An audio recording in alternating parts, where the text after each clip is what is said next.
The Denton County Collective is in effect. What's up? I'm Ryan Main. I'm Joe Brown. I'm Jason. My name is Mari Isabel Valverde, and thanks for welcoming. Yes, Mari is back today, everyone. We are doing a DNC kind of like special taped event this week. So we're going to talk about the convention and kind of what was cool, what wasn't cool, and all the things. Is there any news that we should cover before we go into like politics stuff? Well, locally, Marty, I want to just thank you for joining us again, and also to tell you that you are our first repeat offender. You have joined us in the show for the second time, and you're the first one to do it. We're glad to have you back. Super excited about it. As well as being our first musical guest. Correct. Absolutely. And I made that mistake. When we had like a music only, you know what I mean? Like a music only show, I said there was the first musical guest and I totally screwed it up. And I probably shouldn't have said anything because you probably didn't hear that, but I like totally dissed you. It's quite okay. We all heard it, and like after the show, we're like, wait a minute. Yeah, I got spoken to by the other guys, and I was like, oh man. That's all right. We let your Melania mistake fly, right? Thanks. Be best, everyone. Yeah. Be best. Be best. Be best, y'all. Fucking Rose Garden. I know we're doing this before the Republican National Convention starts. I don't know what day it starts. I think it's Monday through Thursday, the same way it was. I'm gonna watch it this year. I'm very interested to hear the dynamics between the tones of the two. Like, I mean, you've got people. Didn't you watch it the first night of the Democratic National Convention? All the Republicans there. Yeah. What did you do, Mari? Is that like a money thing, or is that jazz? That was jazz a snaps? comment to worthy of snap. Those snaps. Snaps. I was throwing them up. You gotta throw them up. Yeah. The rhetoric the tone is gonna be fully different. It's one of these things that like I don't want to watch it because I don't want to get that angry about something so terrible. Like I just know it's gonna be. Yeah. And but I'm gonna watch it. Like, right. I've got to know what they're trying to say. One of the sound bites that's killed me this week. They've been throwing it around on the news, and I've listened to NPR and BBC, and they've all been talking about this clip of this little sound bite from one of the orange kumquats. That's our safety word. Hold on, you shouldn't say that.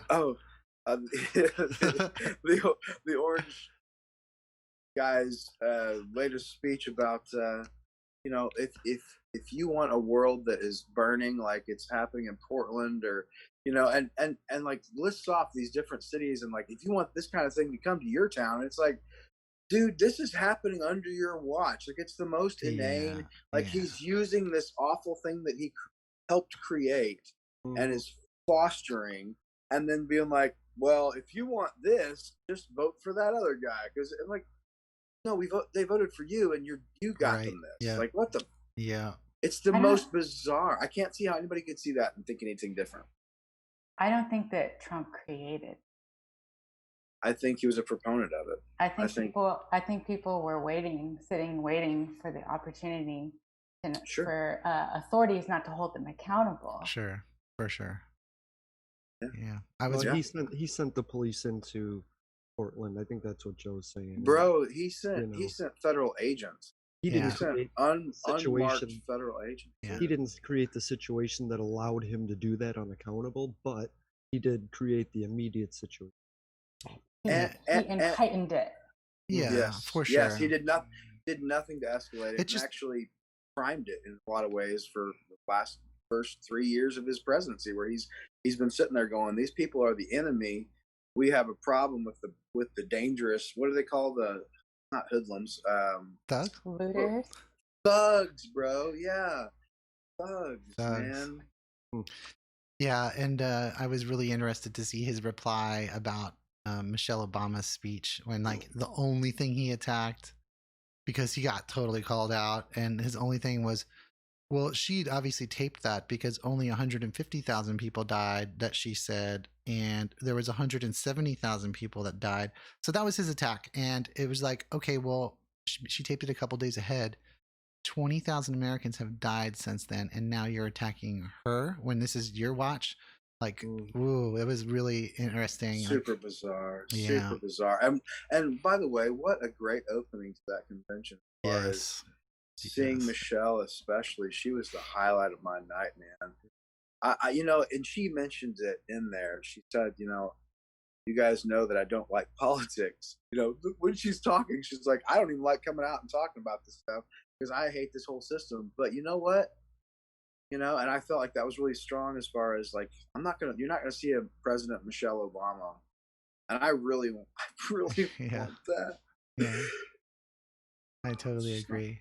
Well, that first day you brought up, the first day was, I guess the speakers I'm looking at right now, the Klobuchar started it off kind of, and then Catherine Cortez Masto, Andrew Cuomo, Gretchen Whitmer, Jim Clyburn, Chairman Blah, Gwen Moore, Doug Jones, Maggie Rogers. Those are Leon Bridges. Those are performances. Bernie Sanders, Michelle Obama. Like, I read this list, and to me, Klobuchar, Cuomo did a great job. He attacked with New York force and defended himself. I really enjoyed Cuomo's speech. That is an analogy way of portraying. Yeah, and then Bernie and Michelle, those were the highlights for me. I would really like to ask Mari about her thoughts. Mari, you saw the Bernie. Did you see much of Monday? I watched Bernie and I watched Michelle Obama. I caught a little bit more than that, but those were the two that I didn't want to miss. Yeah. I thought Michelle Obama spoke very sincerely. Yeah. And I think it's a telltale sign that she said that it is what it is at some point. Beautiful. And I it's scary though. And I really think Trump's going to win re-election because really there's a lot of the strategy is to demonize Trump, but that's not any different than what we've been doing this entire time. And I was just disappointed that people weren't talking about policy. Mm-hmm. And what really deflated me before the whole thing happened was knowing that John Kasich was going to speak and that they were going to invite Republicans.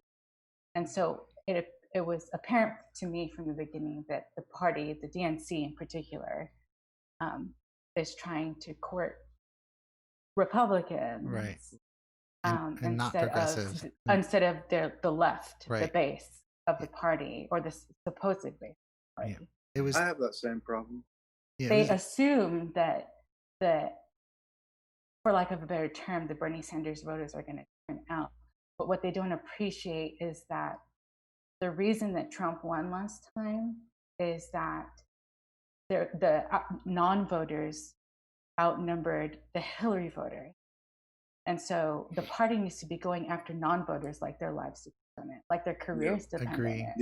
Yep. And that's not. There's no sign of that. See, I disagree. The third part, they're not fighting for the. They're not fighting for the non-voters. They're not fighting for the third-party voters, and the right is capitalizing on that and has for this last election. I think Sorry, man.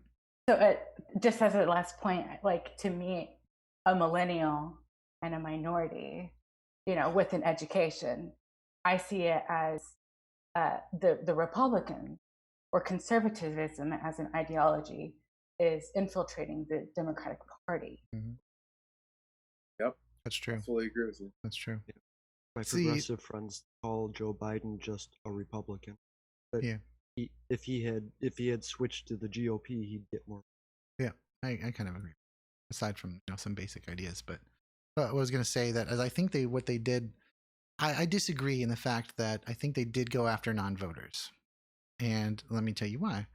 I definitely agree. So I hate the DNC. I really don't like that organization. I hate what they did to Bernie. It was obvious collusion last time around. It was obviously false stuff. All the media was against him.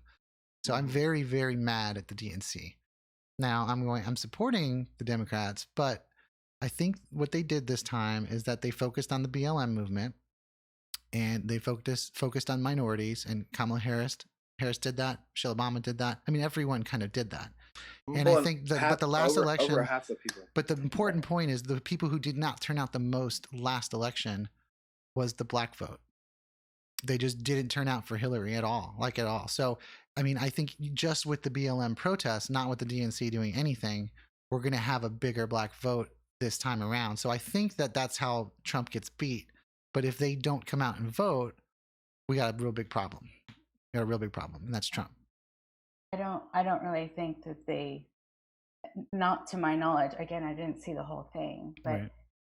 you know, putting BLM in the back when Elizabeth Warren is speaking is not the same as hashtag defund the police. There are like concrete demands from the movement Right. that are not being discussed in a serious manner. And I think we saw that tone set way back with Nancy Pelosi and the Kente cloth. You know, it's beautiful to look at, Yeah. but unless you're actually talking about defunding the police, reallocating where the money is going in order to talk about structural issues, then, you know, it's kind of cynical to me that they would symbolically be on the side of the movement, but not I think sincerely. I think they did talk about Biden having some of that in his plan, but I don't really remember off the top of my head. What I don't like is they silenced AOC in that convention. Like, she is I'm sorry, she's the next president for the Democrats, honestly. And I support her 100%. And to see her shun and get Kasich, that whole conversation with Kasich, like being like, I'm getting more time than you, progressive, who's not really a Democrat. And I'm like, so this is where I talk about third party. Fine, win the election, make a new party, AOC, call it green, call it purple, call it whatever you want, but make a new party. And you're shaking your head, Mari. After the election. I understand why you feel that way, but you're going to feel worse whenever I explain to you, and I can find the journalistic clip to cover this because it was a discussion with Bernie. But what's even worse is that she was not invited to the DNC convention. What happened was the Biden campaign told Bernie that he could have, you know, 2 people selected to formally nominate him for president, which is, you know, just a normal procedure for the DNC convention. Right. And if you remember last time, Tulsi Gabbard was one of those people that, you know, we're going to put that on the side right now. But just, you know, last time in 2016, she came out in support for Bernie at the DNC convention. And so it's just part of their procedure to do that. Right. Bernie was the one who invited it. Yeah. I'm saying they shunned her. Like they shunned her. Like they didn't want her part of the whole squad, though. Yeah, they did. And and I get that. And what NBC did was like disgusting. They quoted her like, I support Bernie Sanders, and then that was a big bunch of flack that people didn't understand the procedure. It's like they portrayed that she just stood up in the middle of the convention and be like, I support Bernie Sanders. And it's like, no, this happens every time. Like, and they apologized, but that's like another, like, that's that DNC media that I really hate. That just like collusion-y, like grossness, you know? Well, and I think that there's a piece that we're not addressing that I'm okay with is that the amount of delegates that Bernie Sanders got really isn't insignificant. No. Right. Like that will be huge if and when, and I hope it's when. By the way, I want to talk about that too, like the idea that, you know, Brian, you're like this, my dad's like this. They don't want to hear Andy be like, we're not going to do this, it's not going to happen talk. And I love having that talk here, where we can discuss that kind of mentality, because I want a better future. Anyway, we can't discount what happened with Bernie getting the delegates and with AOC being the one that did introduce him second day. I mean, I am super pissed that Kasich got 3 minutes. How much time did you get? I mean, it felt like it was 3 to 5 minutes at least. It was way longer than most anybody that day. Yeah. You know, Michelle Obama maybe got more, but by a hair or something. It wasn't. Go ahead. Can I comment on Kasich? Please. I did see what he said. He was somebody else that I saw. I think he was also on, and he was standing at that crossroad. Mm-hmm. Don't get me started on that. At the very end of his endorsed Biden was basically him saying to Republicans, I can assure you that Biden is not going to pivot left. And that's not good.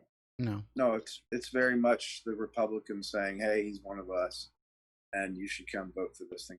Pretty much what you want. I don't think it's going to work. Okay. I know. I have the same feeling that I feel like that anybody who would have not voted for, that like Kasich is out of favor. He's out of, like, nobody that saw him talk is going to be like, well, now I feel different. Like, I don't feel like it was like you, Marty. I would rather have somebody from the far left going, this is the direction we're moving, but we're not moving that direction. But you've got voters that are Republican that are turning, and I mean that's what this whole conference felt like. It was geared towards, like we're saying. I don't think that's good, but I think that's what they're trying to do, right? Strategically, is go after those people. Like, look, they do vote. We know they vote. Well, the minorities, well, they'll just follow us because they're minorities, and that's what they'll do. Like, I really feel like this is what they think. Like, and you mentioned that, Mari. It's like you're just like gonna not talk about progressive stuff, like. So I think they do that, and then they're like, well, let's just go after the white voter who voted for Trump, and we're gonna get extra. I think that's what they tried to do. Now, I don't think that's the case with the keynote, like with the big speakers every night. I think they did a great job, but like the whole show, it felt like a PBS, like a really bad PBS, like week one production. Some guy just got the job, and it's like it felt really strange the whole week, But that's a different conversation. I don't know. I want to say something to your point, Brian, about starting the new party. There's a talk going around in progressive communities. It's called Demsic, where the Bernie supporters are about to leave the party before the election to prove their point, to prove that they are a demographic that deserves attention.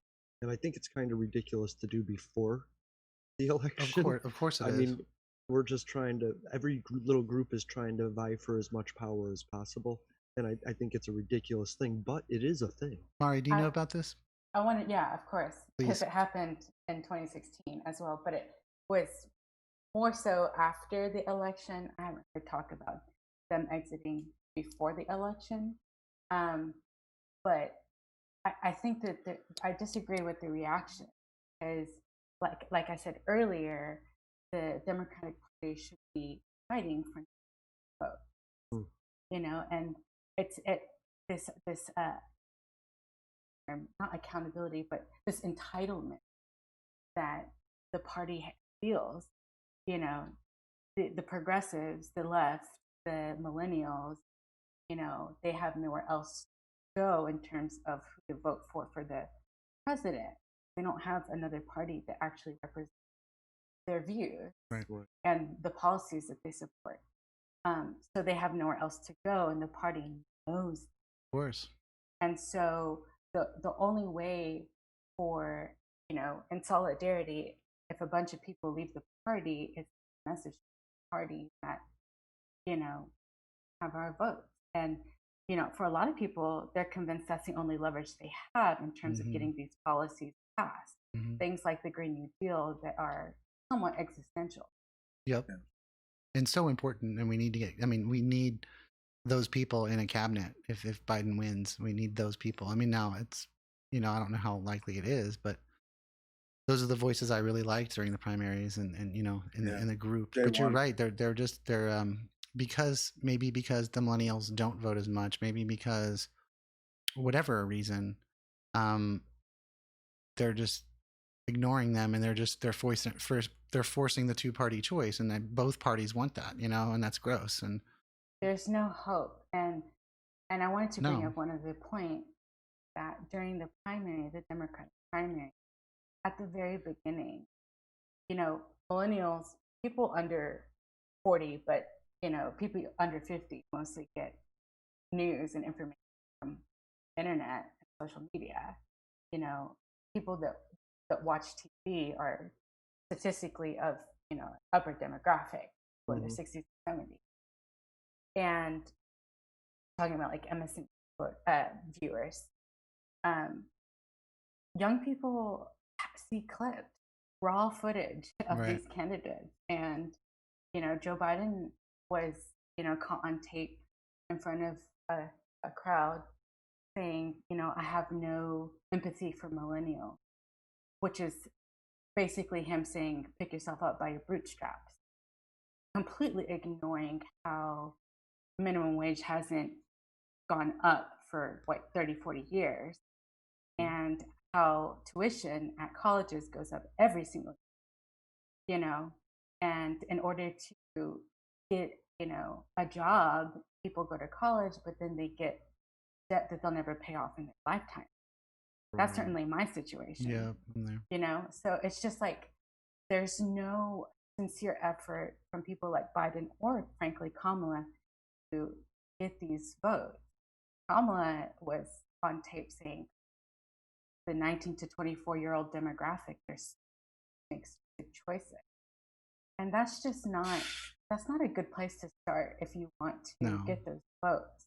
She's not wrong, but yeah, I was going to say she's not wrong, but you don't say that. I think there are structural barriers when it comes to why millennials aren't voting and the numbers that them to be. We need us to be.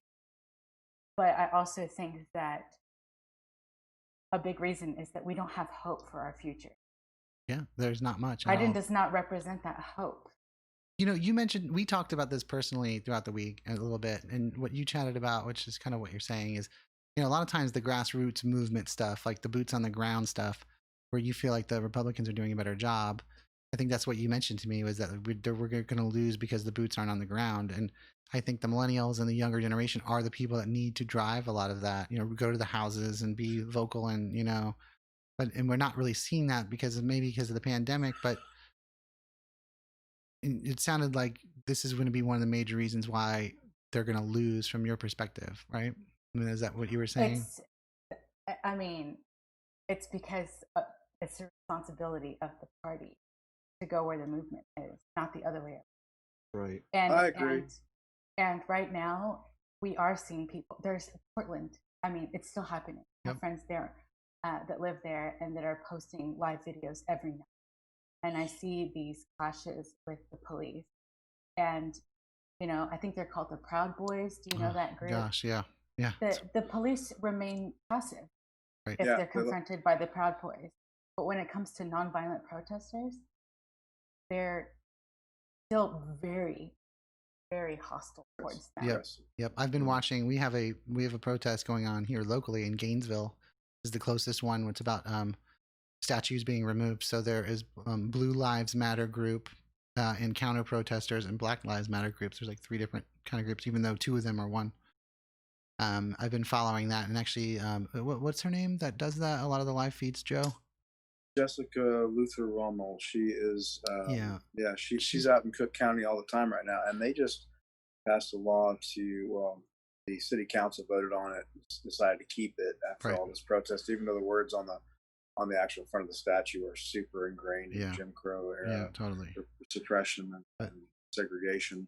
That's so.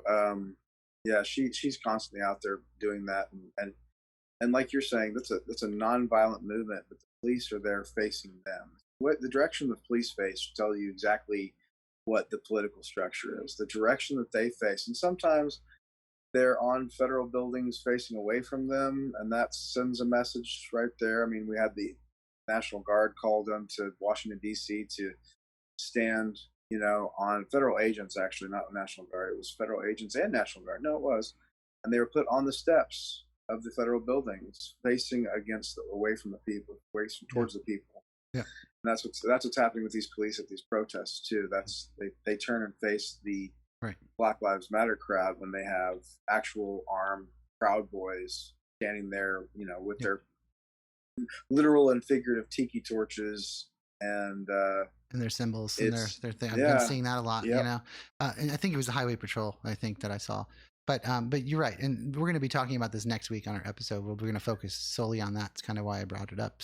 But I've been watching her feeds the last few days, and it's half of what I did today. Was kind of just had that on in the background, because you're seeing this, just like the police just backing the racist, the racist, like the Blue Lives Matter.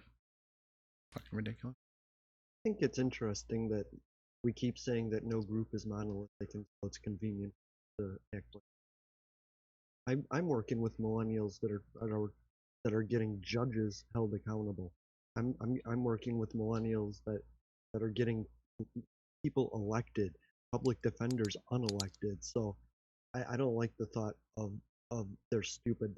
They're smarter than me. And somebody said it's going to be their land soon enough. We got to help them or get out of the way. Yeah, and let that's them true. fix it. That's Well, true. they have the energy to do it, hopefully, and that even They're not stupid though. right. And There might be some that are stupid, but like Mari said, most of them are overwhelmed with the system that we've crushed down on them, and there's no way to scream out from this. You get a path, and that's all you get.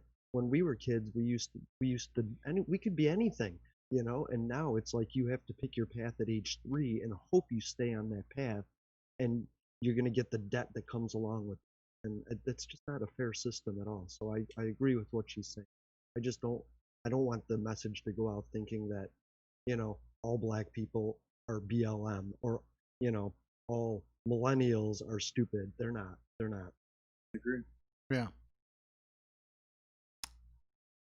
Yeah, I think that actually I'm gonna hold off.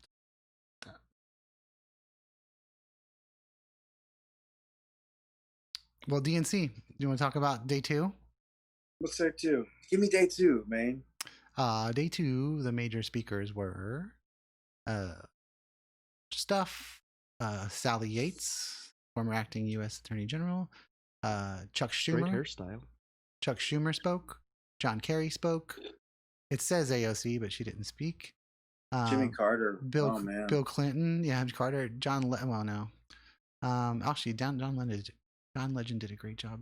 2 performances he had. The Carters, Senator Chris Coons, Jill Biden. John Kerry hit hard. So yeah, I didn't love him. Bill Clinton. Everybody's Bill fucking Clinton, old, I mean, dude. when did Hillary speak? Did she speak on Wednesday? Because she did a lot better than Bill. I think she may have spoken on Tuesday as well. Maybe she did. Maybe it was Wednesday. It's all a blur. I mean, oh, you know who else spoke on Tuesday was Colin Powell. Did he? Yeah. Yeah. That was another Republican. Well, was-ish Republican regime person. I'm Can I going say with something Mari. about that? Please. Yeah. So, I couldn't vote, and I was too young to vote. Didn't kind of craft the Iraq War. Yeah. No, I mean, he was one of the head generals. I don't know if he crafted our procedure in getting in and out of there, or getting in there at least. He crafted the lie about the WMDs, though. That's an episode of Public Access America where he went to Congress and told them that. So this is my point. It used to be that in order to win the Democratic primary, maybe Obama didn't win the primary but he certainly got a lot of voter support, regardless of the ideology, just for being anti-war. And right now, we do not have a party. Well, we do not have any party leadership from any major Democrat, Republican Party that is anti-war. I think actually, if you want to vote anti-war, anti-imperialist in this election, you have to vote for Joe Jorgensen. I think that's the argument that the libertarians, because their single issue is, I want to get out of wars. I don't want to send people to, start unnecessary wars. So that's the anti-war vote is not represented at all, and that's a huge missed opportunity. It kind of is, isn't it? What? You think Biden's not going to escalate wars or keep wars? I'm thinking that there's a president now that's pulling troops out at the harm of troops and getting out of these areas. You mean like inappropriately getting out of war? Is that what you're saying? Like, isn't this going to cause more violence? But he is pulling them out. We look at Germany, right? That's a decision. That's a decision that Biden will certainly overturn if he can. The Germany troops. Like we left the Kurds hanging there in Syria. Yeah. Yeah. We're moving out of Iraq right now.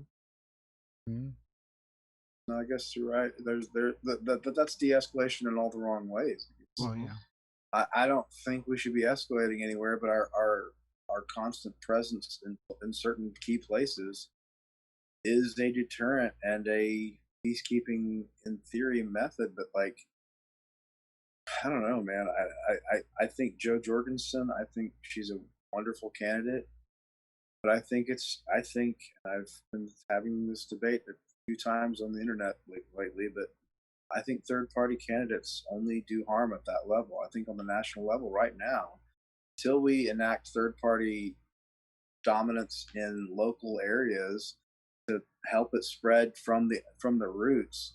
We're in it whether we like it or not. We're in a two-party system that is going to move on with the fuck out us. And we can sit here and go, I'm going to throw my protest vote over here at the Green Party and hope that, somebody pays the fuck attention, but they're not. And this is such a huge election and not one to I think, in my opinion, and I like Joe Jorgensen. I understand why people want to vote for that, but it is a beast right now, and it is a distraction. I agree. I 100% agree with that. And dangerous. I think we're on a place that is too fucking scary, and that's what they want. That's what both parties want. Yeah, they do. Is for us to be fucking scared. But I really am terrified for my friends and family and my way of American living and what the world at one time at least looked at us slightly with it. I understand we have a dirty underbelly. I think it's gross and disgusting. And I'm fine with us going, hey, we definitely built our empire on slavery. Fucking sorry about that. Let's do something about it. As opposed to this attitude of, let's let the guy who says we're gross and disgusting be the fucking front man. Like that somebody the other day said that to me. Well, he's the one that says what we do, what we don't say. I don't want to be saying that. I don't want to constantly be perpetuating violence and racism and xenophobia because I have people that it affects on a daily basis. So go ahead, Mari. Sorry. I don't think that voting to put the Democratic Party in power with the current leadership is going to end xenophobia or racism. It'll just make people more quiet about it because it's not politically convenient for, what was happening during the Obama administration with Black Lives Matter or Occupy Wall Street. It's not convenient for the party because they don't benefit from that in terms of maintaining power. So what ends up happening is that they care symbolically about them. Seem like, okay, we're on your side, so that enough people will vote them into power. But they can't do that in the era of everybody has a cell phone and everybody's filming everybody else. It's not like that anymore. The world has changed. There needs to be more accountability. And if the Democrats really wanted people to vote for him, radically honest about who they are and what their intentions are. Yeah. I think more people would vote for them. I think more people would be willing to vote for them if they would be dishonest about, or if they would be honest about the things about the policies and things, the positions that other people don't like, because at least people know what they're voting. Yep. And in terms of third party, I am not here to say that I support Joe Jorgensen by any means. I'm not going to vote for her. I plan to vote for Biden, but I do not plan to keep my mouth shut along the way and let everybody know that Good. I think my life is not going to improve under a Biden. And, for people that are really marginalized and really suffering, it doesn't matter if it's Democrat or Republican power. They are structurally held back from any economic security. There's no social safety net. And, that's why it's convenient. It's the divide and conquer that each party does. We're not talking about universal programs to actually liberate. And I think that that's, again, a very missed opportunity at least pander to me. That's a great point, is that we piecemeal these things together when there's policies that could help everybody. And I wanted to ask Mari, do you listen, just as far as the convention goes, I listen for the word disabled or ableism or handicapped. I listen for these words, and I started hearing them about the third day. I started seeing people in wheelchairs, but I don't hear. To me, I say handicapped people they're a small group in every demographic. So any policy, if you make an overarching policy, is going to help me. But if you're going to piecemeal it and say, I'm just going to help black people, then there's going to be black disabled people that are helped, but not me, but I help them. And so do you hear key phrases like that? Or is there words you're looking for that you didn't hear? All the time. All the time. The Democrats are all about performativity. They're not actually about structural change. If they were about structural change, they wouldn't have all dropped out of the race so that Biden could get most of the primary votes. Right. If everybody had stayed in the race, we might be looking at Bernie. Maybe. Maybe. Happen. I think likely so. Yeah, he had such a good. Didn't you think that was peculiar that Pete Buttigieg was given the Iowa primary, and a month later, or less than a month, half a month later, he drops out? Maybe. Offered him cabinet. Yeah, I mean, I preferred that. No, it's business as usual. And what I'll say to that is, I agree with you. It's broken in all the wrong ways, but I still have feelings that it would be better for more people if, like you, if that party was in power. And that's not great. None of that. It's not a good endorsement. I'm like, I'd feel marginally better if these guys were running it rather than that asshole and his fucking crony that are trying to turn this place into Handmaid's Tale. Like, I feel better knowing that it could be the old creepy white guy and maybe the lawyer lady who wants to make everything But it won't be in 10 years. It'll be a millennial. And I hope like so. My friend Sierra says it. We can do more by staying in the party and changing their minds from within there than trying to. She says, why not take the nice car that's already there and just take it over, as opposed to going out and buying a new car? And I love that philosophy. Pirating the party, and I'm fine with that. But there's a bigger system at play, and there's corporations that are going to stop that from happening in the 10 years. So this is my perspective, real quick. I agree with that car analogy. That's nice, but there's only two options this election. I'm sorry, that's it. There's two options. Doesn't matter if you believe it or not. That's two, and the only way our country can go forward and not continue to lose what we have is only one party being in the blue party. And so, I look at BLM protests, or the next. Probably when school shootings return, or something, the people get upset and they stand up and they protest in America. At least that party will listen to them instead of calling them thugs and anarchists and horrible human beings. At least the Democrats will listen to them. And that's the most important thing to me outside of this election is climate change. And there's one organization that is completely against it. Just completely against it. So the only way in is through this crappy version we have here. That's how I feel. There's no choice outside of that right now. Mari, you're rolling your eyes. Tell us. Respond. Just frothing at the mouth. I'm horrible at not. No, I love it. I fucking love it. I love it. Well, it's just that if you're out there, if you're active, actually. Your work is almost harder under a Biden president because there are less people willing to be your ally when they're comfortable.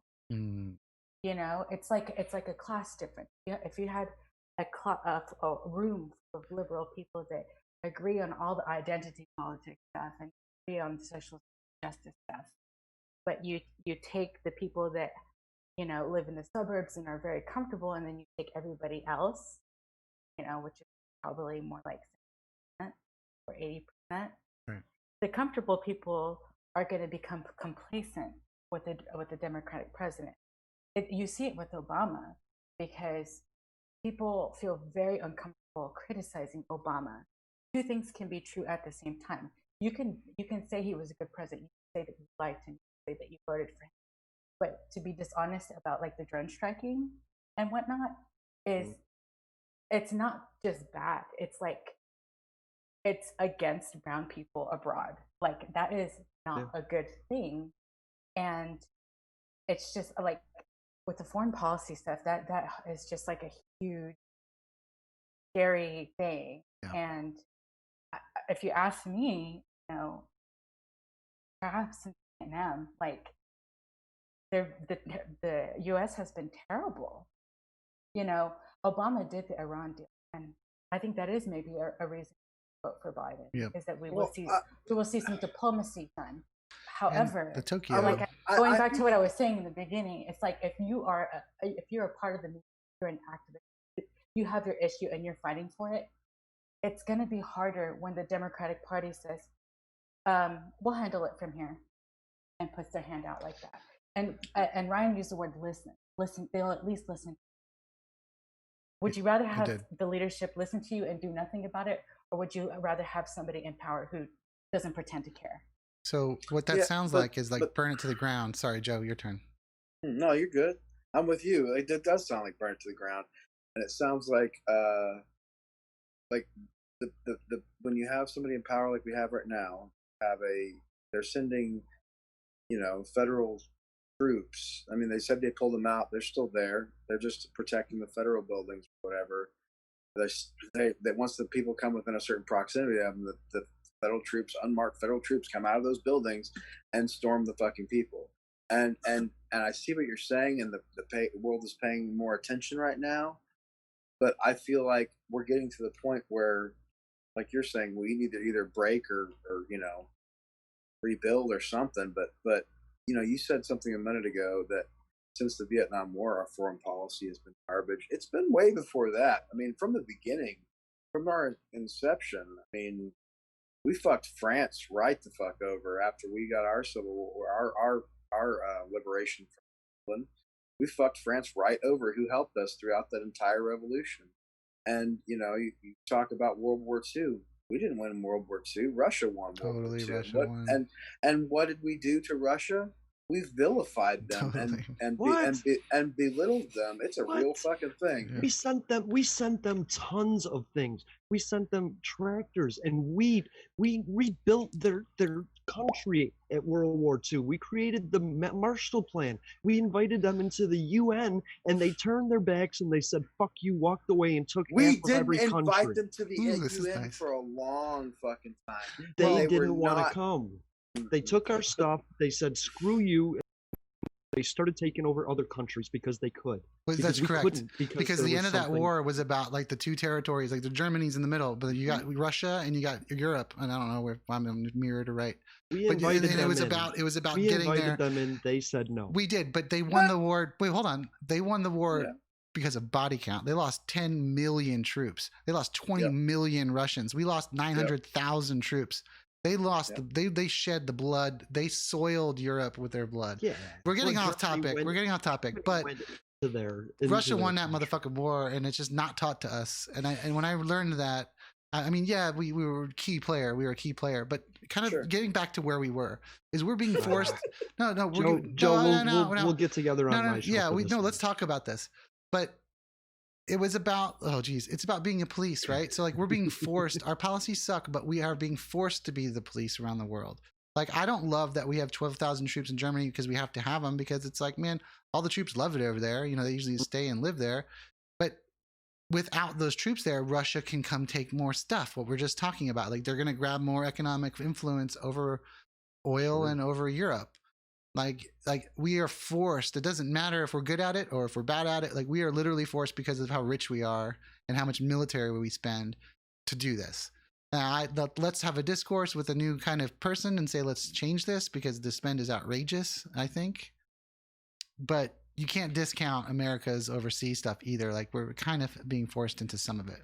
I'd like to remove ourselves from the Middle East. The only way to do that is part of the Green New Deal. Create renewable energy and just fuck that place. No offense, but fuck that like religious place, man. It's just a desert. And like, I'm sorry. I mean, people are great and people are nice everywhere. And I love you all equally. But that place is a money-making oil machine, and if we just get rid of that, we don't have to deal with that, and then it'll just be a religious conflict, which is a little bit easier to handle. Saudi's a human being. What's that? Thank you. I said Saudi being, like, just because they're Palestinians. just because their government is corrupt doesn't mean that the people on the ground there are terrible. Right. Yeah, I'm not saying that. It sounded like that maybe.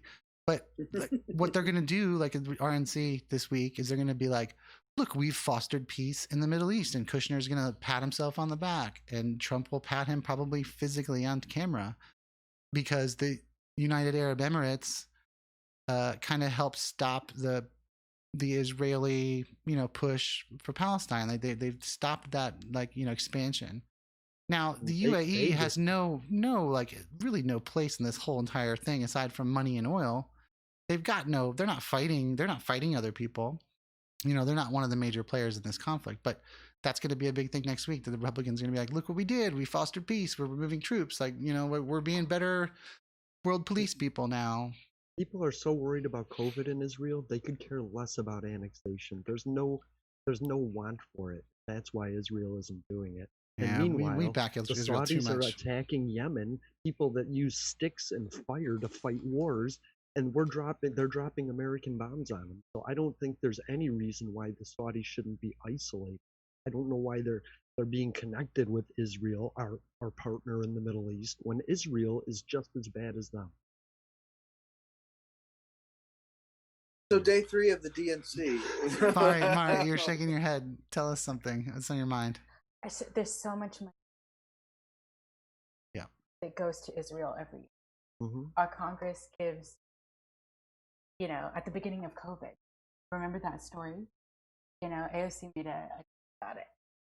It's just like Congress is very comfortable funding certain entities. And I here's where I hold Nancy Pelosi accountable. A lot of people are not critical of her, and it drives me because she is a gatekeeper for things like Medicare for all.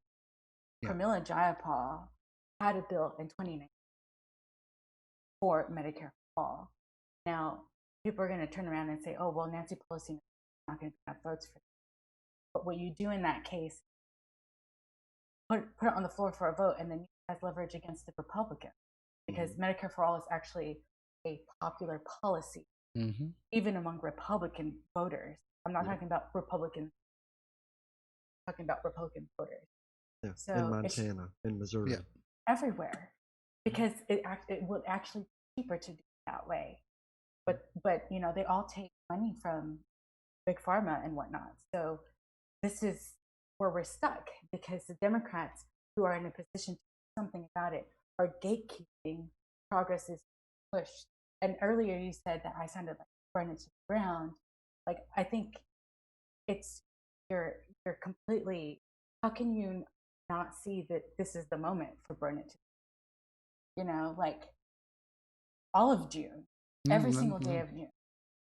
I mean, there's a pandemic, people are in the street, there's a lot of division, and people are losing jobs, and that means they're losing health care, their health insurance. But the difference is you're saying then let Trump win if he wins and continue with the loud fight of going. I'm not saying but that's what burn it to the ground means. I'm not voting for Trump right. But that's what I understand that, but that's what I mean by burn it to the ground. Like let him continue on his way. I feel like he's gone too far and he has to be stopped right now because it's all these patriots talk about the Constitution and how it's probably more important than the people, right? Well, this is about constitutional issues, right? Like he's talking about elections. He's talking about using the troops on people. He's talking about like voter suppression. He's talking about actual things that could set a really dangerous precedent for the future of like leaders, like an SS group. Yeah, literally like an SS group. I hear you, and like I'm voting for Biden. I know. But I also think that this attitude of shaming people into voting for Biden is really toxic. I'm actually glad that there's third and fourth parties because there are actually some people that won't bother to vote otherwise. Like for some people, the last election, Dr. Jill Stein was the only candidate, and they weren't going to even bother to go and vote, on voting day or before then if she wasn't on the ballot. So it's just like it's so disingenuous. I want to live in a country where people vote, where the turnout for all elections up at 90%. Yeah, and you 100%. want that so that Joe Biden keeps a wide range of policies, not a narrow range of policies. If nobody's pressing him from either side, then he has no reason to create a policy that incorporates it all. His policies are based partly on Bernie Sanders' policies and Elizabeth Warren's policies, and if they weren't in the race, he wouldn't have the policy. Well, he postures that direction. That's what kills me about all of this, is that these politicians are allowed to, for their entire career, pretend to be one thing while actively being something completely different. And that bothers me thoroughly, and always has. Where you're just like, you get to say, I'm gonna everybody's gonna eat Velveeta. In my presidency, everybody's gonna get Velveeta and show up on day one and be like, and here's your cheddar, or whatever. It's just like and they're allowed to just do that, and nobody. I mean, you look at it after the fact, you go, that dude said no new taxes, and then taxed us more than fucking anybody ever. Go ahead. I just want to say one last thing before you move on to the next subject. Like, whenever I was knocking doors for Bernie, when they told us, they prepared us to go canvas, they told us that it's not appropriate to debate what works. And this is going back to my voter shaming being toxic. Like, what works is sharing personal stories and letting people find their way after that. Yeah. You say why you support one candidate and saying, oh my God, I'm so scared. This is why you have to vote for Joe Biden. It's like going to make people nervous. And what actually happens, they told us statistically, knock on people's doors and try to have debates or scare them into voting or shame them into voting. It actually represses them more into the previously held view. So if they're a non-voter, they're not going to vote. If they're a Trump voter, they're going to definitely vote for Trump. So it's just not effective. It doesn't make sense. It's not logical to use the strategy of telling everybody you're scared. Like, a personal story about how Biden's presidency will change your life is going to be more effective. I think that's a good idea. And that's the same with religion and stuff. Like, people only really understand when you have a personal conversation with them that's personal and not argumentative. So, Mari, I really take that point. I really enjoy that, because I would say Team Joe Brown and Ryan Main right now are on Team Shame Those Fucks for not voting Joe Biden. I really do think that we're about right there. Is that fair to say, Joe? No, that's I saw your Facebook post, and it was well said. And some of the response to it was like, "Ooh, that's a good burn." Back, the people who disagreed with you, I was like, "Ooh, that's a good burn too." That was my point, just real quickly. But that makes sense, Mari. Is that if you shame them into the corner, you can't discuss their way out of it, and they just become further entrenched. So, sorry. I feel like an asshole a little bit, so I want to tell everyone, our listeners, how I feel. I said this a while ago before the primaries, or when the primaries became basically not primary, when they were over.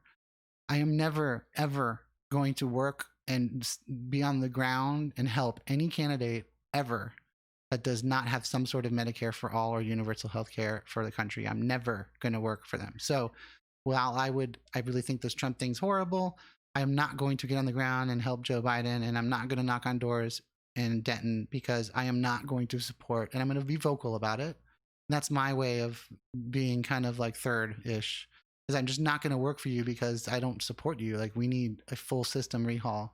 So, I mean, if you lose, you lose. Next time, find someone better, more progressive. That's how I feel about it right now.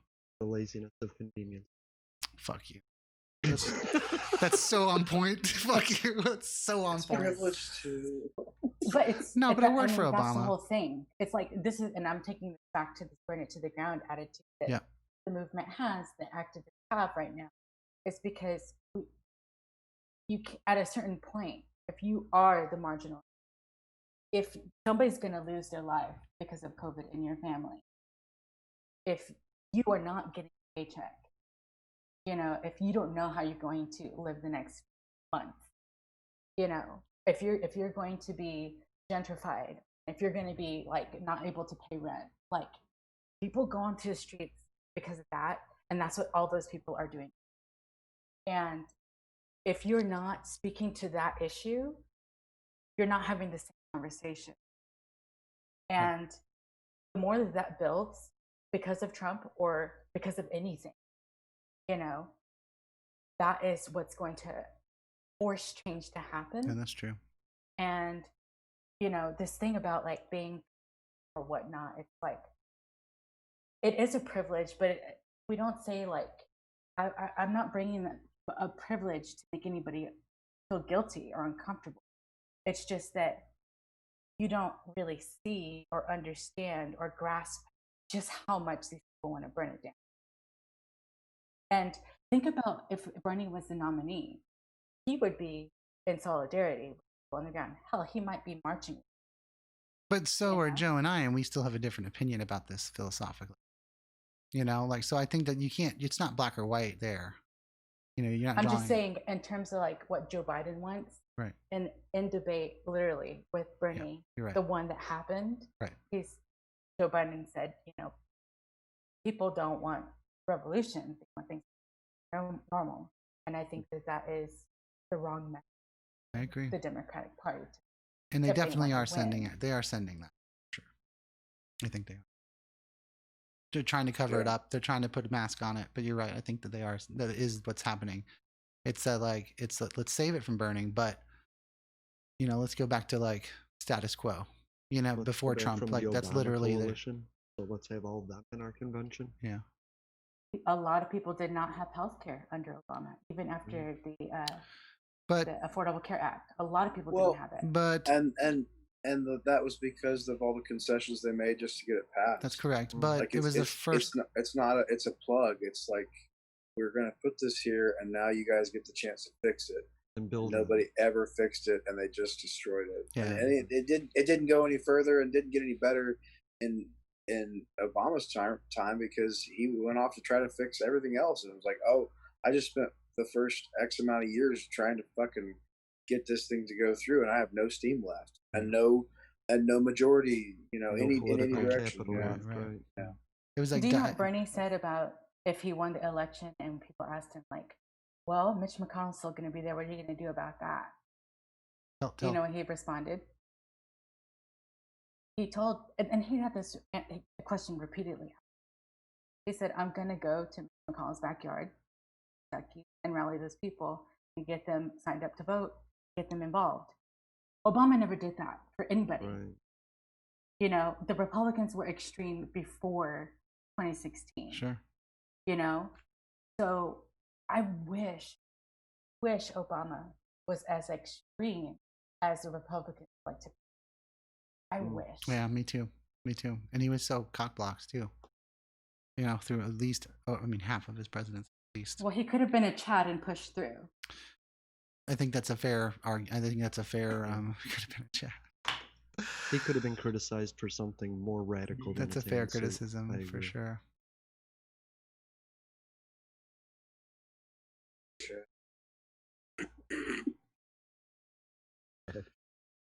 So day three of day three, day three was let's stop the days. Like we're running out of time. But I just think overall, Mari, I really do appreciate your points of view. Absolutely. Oh, I love them. Yeah. And we're not done, but I just wanted to say that because I enjoy this kind of conversation. Because most of it is not in depth in this world when we talk on social media or listen to things. So I like that. I just think the DNC was just a little bit lackluster. Felt like a little old school PBS commercial that just didn't understand its production value. I hated hearing, I'm a sound guy. I hated hearing fake reverbs. Jennifer Hudson. This is nothing political, but she at least nailed real reverbs, and in a walk off that was beautiful. But I just feel like Billie Eilish thing. I don't. It was cool. She wasn't live. That's what bothered me. I wanted to hear live. Yeah. I feel like she wasn't, at least, because she had a lapel mic for her speaking, and it sounded way too perfect, the production. But enough of that. I do think the RNC is more capable of putting together a better production, and I am worried that they're gonna gloss their guys with machine guns, got Karen and whatever, get off my lawn, BLM, get off my lawn, I'm gonna speak at the oh no, you took my MAGA hat, I'm gonna be a speaker, because these liberals are anarchists. What the fuck, but I don't think their production value is good. And that's the whole thing. Like, Republicans will do anything to win. Democrats are not really there. There's a little bit more scruples, or a little bit more like, we're not willing to go here. And I think the Republicans are going to show that in every way, whether it being attacking minorities, whether it be attacking whoever's the enemy, like China, an entire country. It's their fault. This pandemic is China's fault. It's not ours. Again, more dictator bullshit. So I'm interested to see that. But the DNC was a little bit boring. I fell asleep twice, at the last speakers. I was moved a few times, and I enjoyed some of the speeches, but like I just feel like I hope people were excited about it. I don't know. Was there any good moments? Did you guys find any good moments? I mean, there were some beautiful things done. Like, Obama's speech was so somber, and it's not what I expected, but what he was able to do in that somber speech is like, this is where we are, people. These are the stakes. He got to say everything that Harris couldn't say to pump up the crowd, because Harris was like, I'm a woman, I am Asian, I am minority, I'm black, like we got this, girls. Like, she had like that positivity message that she couldn't be like, oh, everyone's fucking dying, people are just gonna die more if she couldn't say that. So Obama was able to put the realness into her like pep talk, So I kind of like those kind of balances that they did. I wish Booker did a better job. He's one of my favorite speakers. And they did a panel of all the people that ran that lost. That was kind of cool to see them all speak. I suggest watching that because that was really interesting. Well, Julian Castro was in it? No. No. It was the final 8, maybe. Y'all never answered my question. Oh, ask a question. So I sent y'all a message saying, Cory Booker, he's either got big eyes or head. Discuss. I did answer you. I did answer you. I said he's big everywhere. He's huge everywhere. And you're like, what? Right. But maybe he has a small head and he's big everywhere else. I don't know. But he's just a huge dude. I mean, you guys are being stupid. But like, it's COVID. I'm thirsty. I'm kidding. Okay. I'm kidding. No, I just think he's a huge dude. It was funny seeing a picture of him next to Trump with like the hand size. I saw that recently. I thought it was hilarious. That's so funny. No, it was Obama. No, it was Obama. You're right. Trump. Oh, look at me being racist. Look at me just being totally. Yeah. God, Jesus. You're right. Because why would he ever be next to Obama? Saying? No, it was the walking out of the White House pictures. What you're right. Oh my God. Yeah. There was a line I liked from that girl that said, "My dad's only pre-existing condition was trusting Donald Trump." I thought that was cool. Yeah, that was wild. I liked Matthew Shepard's parents coming out for Wyoming, saying they're going to give their X amount of votes to Joe Biden. I thought that Jill Biden was interesting. I thought that I didn't know some of that, which was kind of interesting to me as far as. Seems like somebody who is, it kills me about, this is more to Mari's point about, us literally being in a class war right now. She didn't say this, but no. We're in a class war right now, and it bothers me to see these people who, Joe Biden will continue to teach, and not because that she's probably not a great teacher, but like, she didn't need that money. She didn't, these people. None of these people are going to struggle the way that any of us struggle. That bothers me as far as I don't feel like anybody in that world represents anything I'm a part of. Sorry, I'm going to get off that. But no, it's fine. My response to that is like, why would you expect people to vote for Biden then? Which is why I'm here, right? To be a pain in y'all's asses. Well, I don't think that's why you're here. I mean, we just want to hear your opinion. I don't think you're here to be the, whatever. Consensually. Oh gosh, we invited you here. Yeah, no, yeah. Well, you're part of the collective. Actually. Yeah, you're part of the collective for sure. Fully. I do think I need to say this. We did a nice spanking on Colin Powell earlier, and I happen to know quite a bit about him. He did help plan that shit. It was against his will. When he spoke to Congress, it was the worst day of his life. He got super depressed, like suicide depressed. It was a closeted Democrat that whole time, but he was being forced to pull the Republican strings. So I think he gets a little bit extra. I haven't heard that story though. But I mean, he's written about it. His friends have talked about it after the fact. I mean, you have. You're being sarcastic, right? No, I haven't. Oh, well, I'm not saying it's not true. No, but why haven't I heard that story? It's just Cheney did that and Bush did that. They forced that thing. That movie Vice talks about it a little bit. I mean, that's a movie, but it is one of the things that pulls from some of the books and especially what Powell wrote. I know this. My father is friends with the general and knows him, and so when this was going on, actually, when we were sending troops, I was hearing like Powell's against this, and I'm like, what? The 4-star? What? Like, you know, like I kind of was hearing that as a kid. And that was kind of cool. Like it was really cool to kind of have a little insight. Nothing really important, but you know, to hear that insight. When a 4-star general is so poor that he needs his job so bad that he has to go along with something that displays. I mean, and that's a fault. There's no safety net. Yeah. There's no universal safety net for rich people, poor people, nobody. It's like, what is he going to get a job at McDonald's then after that? I mean, where can Colin Powell go if he doesn't just go along with Saudi Arabia? He can work in Saudi Arabia training on. Exactly. No, I mean that's what they do. That's what the generals do.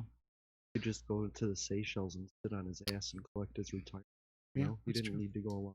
But I just felt that's like my problem with the whole Trump group is people say, "Oh, we need to be here to protect America." No, leave if you don't like the policy. They'll run out of people. Yeah. So I don't like that.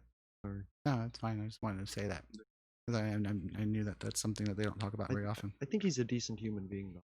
I've heard Colin Powell talk, and I think as a person, he was one of the when I like had that like the hypothetical conversations. He's one of the Republicans that I was like I wouldn't mind him as a president. Like John McCain to me is the top of that list. Like I wouldn't mind him. Like, you know, if he's going to be the Republican, like, okay. I mean, this guy, I don't agree with him, but this guy is a decent, you know, he's a good one for that group. I don't know. I used to think that way about Powell. Where do you draw the line? Bush? Trump? What do you mean? Like who would be a good part of, like, or where did I draw like the color line for myself? Oh Lord. What would you? Oh man. What was the question?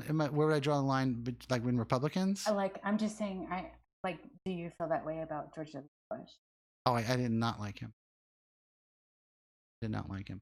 Basically, yeah. I mean, I converted though. I was a little Republican when I grew up, and I'm proud of you. Well, thank you. But I mean, that was just I was just doing what my parents. It was like religion, you know. I was just doing what I saw, but and it was a class thing, I think for sure.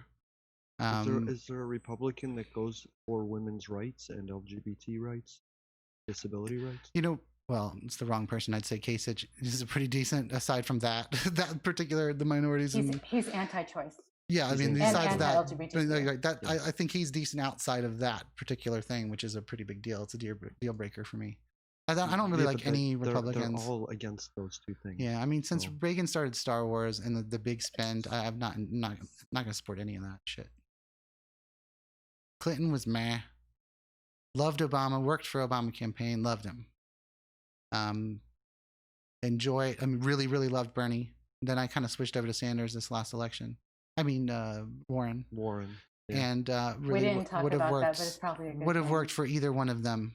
100%. I would have spent my days walking the streets pre-pandemic, of course. I like Kirsten Gillibrand, so that's what I had to say. Joe, did you leave, or are you just like?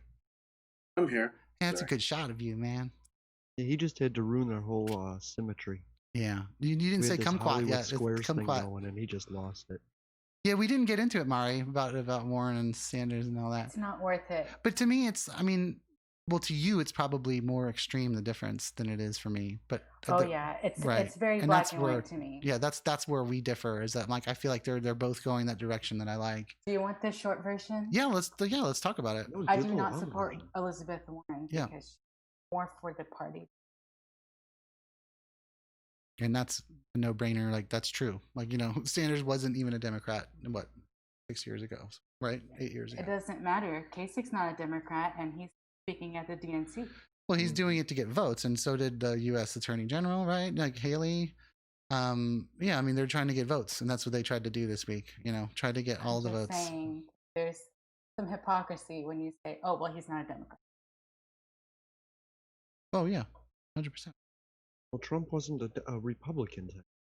In That's fact, correct. he wasn't even a Democrat 20 years ago. Yeah, in fact, he's given lots of money to all the things. It's just like Bloomberg was an interesting speaker who just came on. Like he got more time than AOC. Well, Bloomberg just showed up. He's Bloomberg is a Republican. Yes, he is. But he's one of those self-proclaimed multiple parties. He's been all the parties.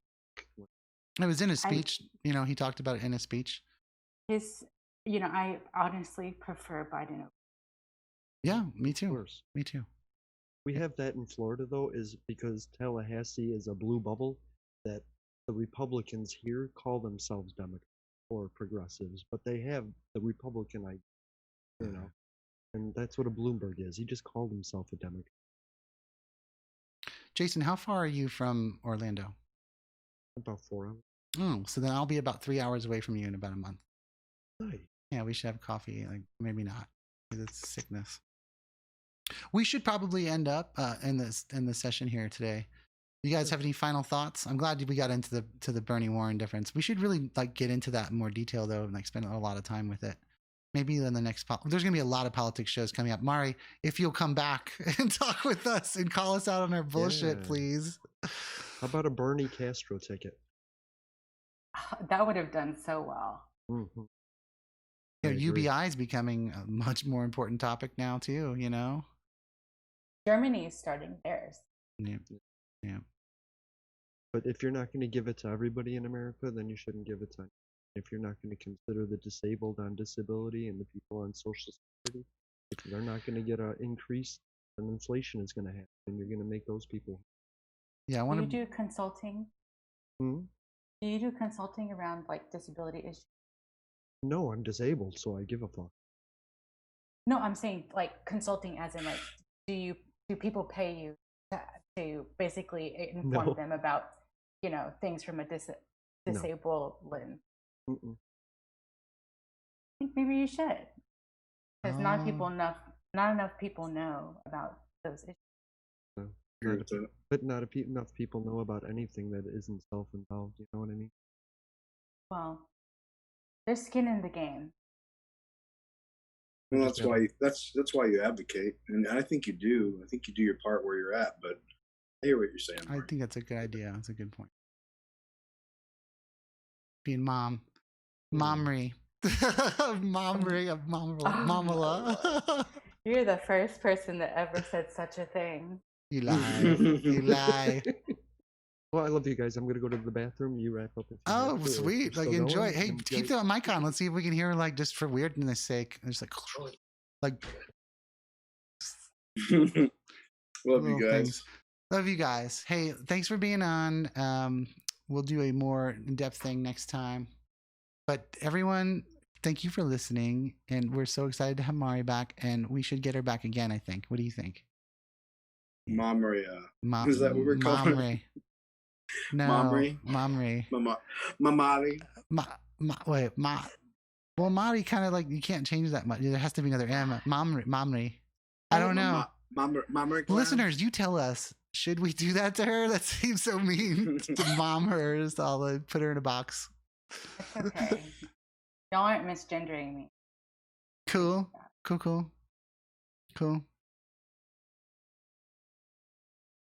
gonna stop the